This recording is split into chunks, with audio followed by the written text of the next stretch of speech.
अरे भाई आओ निकालो यार, छाती दुख रही है भाई। फर्स्ट टाइम ऐसा पीपीएफ देख रहा हूँ यार मैं।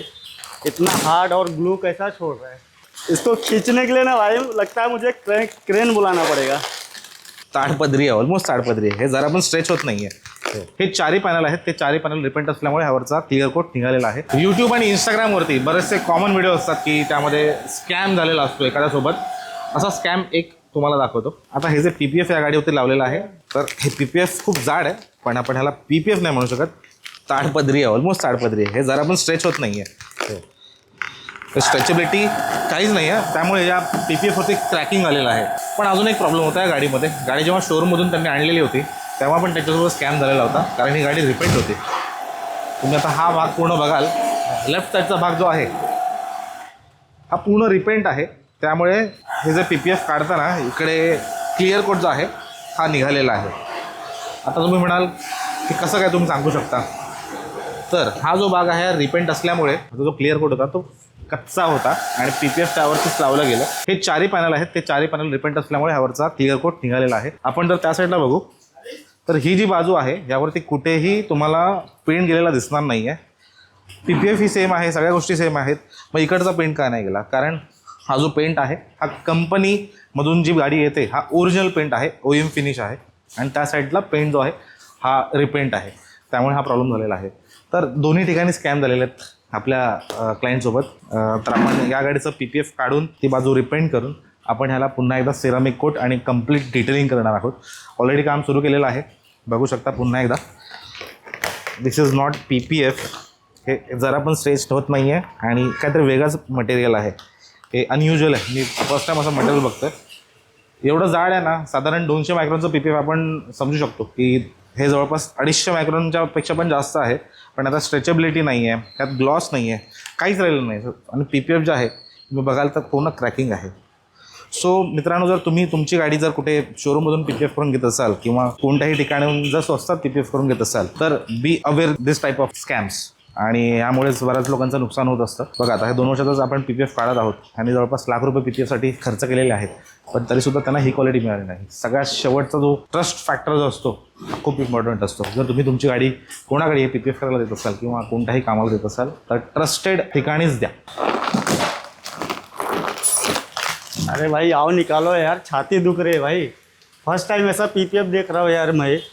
इतना हार्ड और ग्लू कैसा छोड़ रहा है।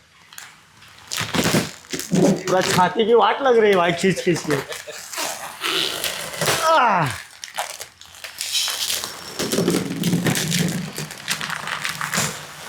तो इसका क्लियर कोट ना आ जाए। शायद ये रिपेंड नहीं है, ये सही है, ये सही है, ये रिपेंड नहीं है। बराबर। इसको खींचने के लिए ना भाई लगता है मुझे क्रेन बुलाना पड़ेगा, इतना हार्ड है। जा बाबा जरा नाश्ता घेऊन ये। पूरा पेंट निकाला नहीं है। 5 साल के बाद निकलते ना कुछ नहीं बचता इसको, कुछ नहीं बचता।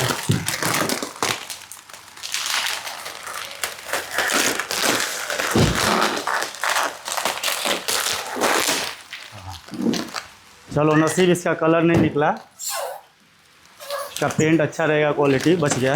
ग्लू अब भी निकाल दो। यदि ग्लू निकालेंगे नहीं ना, बराबर, ग्लू फंस गया, धूप में गर्म हो गया तो काम चिप तमाम हो जाएगा अपना। ये जो पैनल है ना अपन ने किया है 1 साल के बाद, मालूम है गाड़ी आया था नहीं, 3 महीने बाद आया था पीपीएफ होने के बाद। और उसके बाद अपन ने ये किया था क्योंकि उसने सामने से ठोका था, दबी करके दिया था। और ये रिपेंट पैनल है, ये भी रिपेंट पैनल है, इस पर नहीं निकलेगा। ये देखो एकदम इजी निकल रहा है, गम भी नहीं छूट रहा है और निकालने में भी मज़ा आ रहा है, तकलीफ नहीं हो रही है।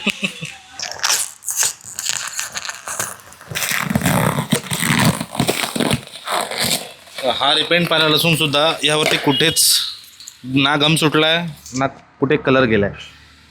तर हे चांगल्या पीपीएफच्या क्वालिटीचं एक उत्तम उदाहरण आहे मित्रांनो. कंपॅरिझन दाखवतो तुम्हाला.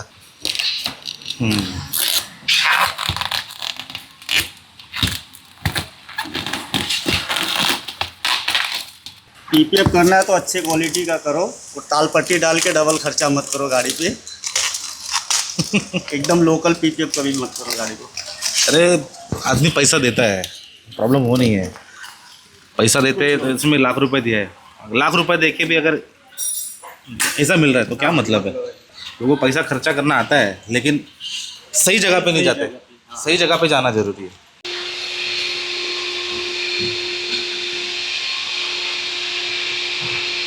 मी कम्प्लीट पेंट सेव्ह केलेलं आहे, फक्त या ठिकाणी थोडा जास्त स्क्रॅच आहे कॉर्नर असल्यामुळे, 2 ठिकाणी, बाकी सगळा पेंट वाचला आहे, पण पॉलिश केल्यावर निघून जाईल तेव्हा।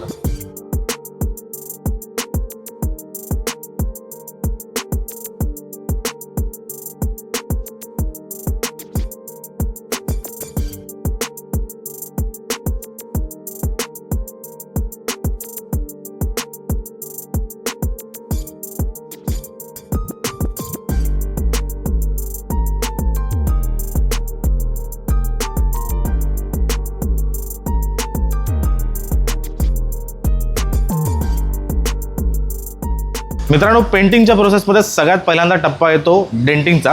डेंट पुलरच्या मदतीने डेंटिंग केल्यावरती आपण त्या डेंट झालेल्या भागावरती पुट्टी भरून त्याला फिनिशिंग करावी लागते, त्याला आपल्याला सँडिंग करावं लागतं आणि हे सँडिंग झाल्यावरती आपल्याला प्रायमिंगची प्रोसेस करावी लागते आणि प्रायमिंग चुकल्यावरती आपल्याला पुन्हा एकदा सँडिंग करून बेस कोट आणि क्लिअर कोट ही सगळी पूर्ण प्रोसेस करावी लागते। यामध्ये आपण जो पेंट वापरलेला आहे हा OEM फिनिश पेंट वापरलेला आहे। गाडीच्या कलर कोडला आपण मॅच करून पेंट बनवून घेतो आणि त्यानंतरच पेंटिंगची प्रोसेस सुरू होते।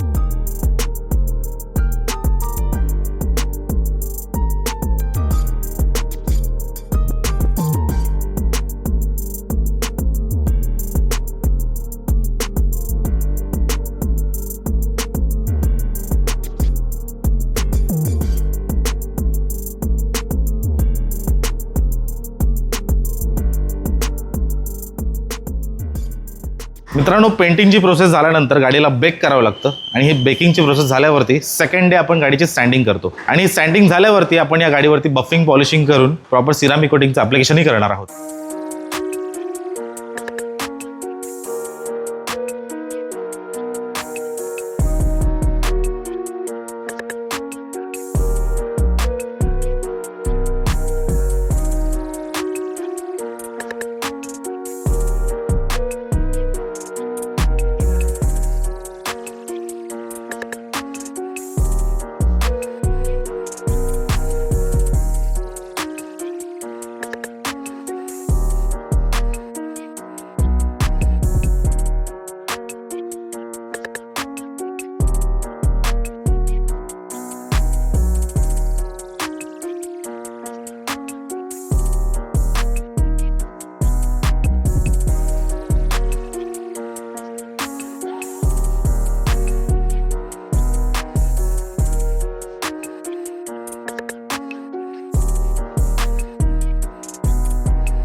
मित्रांनो, पेंटिंग, सिरामिक कोटिंग या सगळ्या प्रोसेसला बराच वेळ लागलेला आहे आणि साधारण आपण 4 ते 5 दिवस यामध्ये घेतलेले आहेत आणि मिनिमम एवढे दिवस तर लागतातच, कारण हे काम जे आहे हे खूप मेहनतीचं काम आहे आणि सिरामिक कोटिंग करताना आपल्याला जी बफिंग पॉलिशिंग करावी लागते ती खूप चांगल्या पद्धतीने चांगल्या कंपाऊंड्स वापरून करावी लागते। तर आपण यामध्ये रुपेसचे कंपाऊंड वापरतो आणि त्यामुळेच आपल्याला खूप चांगले रिझल्ट्स मिळतात आणि ते रिझल्ट्स लॉंग लास्टिंग असतात। सिरामिक कोटिंग करण्यापूर्वी आपण जे कंपाऊंड वापरतो त्या कंपाऊंडमध्ये कोणत्या प्रकारचे फिलर्स नसावे हे गरजेचं असतं, कारण जर आपण फिलर्सवाले कंपाऊंड जर वापरले तर त्यामध्ये जी शाईन आहे ती कायमस्वरूपी नाही राहत, ती जी शाईन आहे तर लवकर निघून जाते आणि सिरामिक कोटिंगचं ॲप्लिकेशन आहे किंवा बॉन्डिंग आहे तेही चांगलं होत नाही. त्यामुळेच बफिंग पॉलिशिंगची जी प्रोसेस आहे ती खूप इम्पॉर्टंट आहे आणि ही प्रोसेस झाल्यावरती आपण जे सिरामिक कोटिंगचं ॲप्लिकेशन करतो ते साधारण 6 ते 7 मायक्रॉनची जी लेअर असते ती ग्लास कोटिंगची लेअर त्या गाडीच्या सर्फेसवरती तयार होत असते आणि ही जी लेअर आहे साधारण 2 ते 3 वर्ष आरामात गाडीवरती राहते. फक्त तुम्हाला एकाच गोष्टीची काळजी घ्यावी लागते ती म्हणजे वॉशिंग. जर अनप्रोफेशनल वॉशिंग जर तुम्ही केली तर साधारण वर्षभरामध्ये ही लेअर नाहीशी होते. जर तुम्ही वॉशिंग जर प्रेशर वॉश केलं 3 ते 4 वर्ष आरामात ही सिरामिक कोटिंगची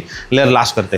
आणि जर तुम्हाला PPF करायचं असेल तर PPF झाल्यावरतीही तुम्हाला जो कपडा आहे तो चांगला वापरणं गरजेचं असतं. घर्षण हा जो प्रकार आहे हा कोणताही सर्फेसवर तुम्ही सारखा करत राहिलात त्या गोष्टीचा वेअर अँड टेअर होणारच असतो. सो मित्रांनो, वॉशिंग प्रोसेस सगळ्यात जास्त इम्पॉर्टंट आहे, ती तुम्ही सांभाळावी. मित्रांनो, गाडीचं काम कंप्लीट झालेलं आहे. आता तुम्ही बघा आफ्टर शॉट्स.